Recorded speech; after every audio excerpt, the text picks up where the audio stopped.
Hi friends, అందరికీ నమస్కారం. ఈరోజు మనం ఏ కంటెంట్ గురించి మాట్లాడుకుందామంటే అందరూ మామూలుగా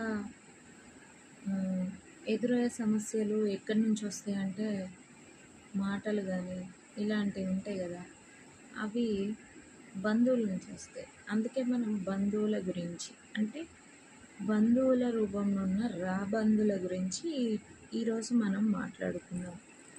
ఈ కంటెంట్లో రాబందులు అని ఎందుకు అంటున్నా అంటే, మనకిప్పుడు ఏదన్నా చిన్నగా మంచి మంచి మంచిగా లేనప్పుడు, మన సిచ్యువేషన్ బాగాలేనప్పుడు బయట వాళ్ళే కొంచెం కొన్ని సిచ్యువేషన్లో మనల్ని కాపాడడానికి చూస్తారే తప్ప, ఈ రాబందులు ఉన్నారు, అదే మన బంధువులు అందరూ కాదు, అందులో కొందరు మాత్రమే. కొందరు మంచి బంధువులు ఉంటారు, కొందరు ఇలాంటి రాబందులు కూడా ఉంటారు.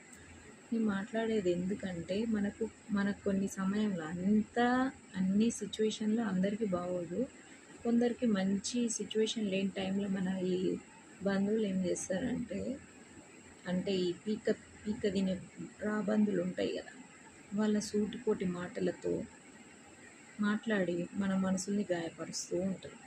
అలాంటి వాళ్ళను మనం ఎంత దూరం ఉంచుకుంటే అంత మంచిది. ఇది నేను ఈరోజు మీతో షేర్ చేసుకుంటున్నా. మీరు కూడా నాకు ఏదైనా షేర్ చేయాలంటే నాకు కామెంట్లో చెప్పండి.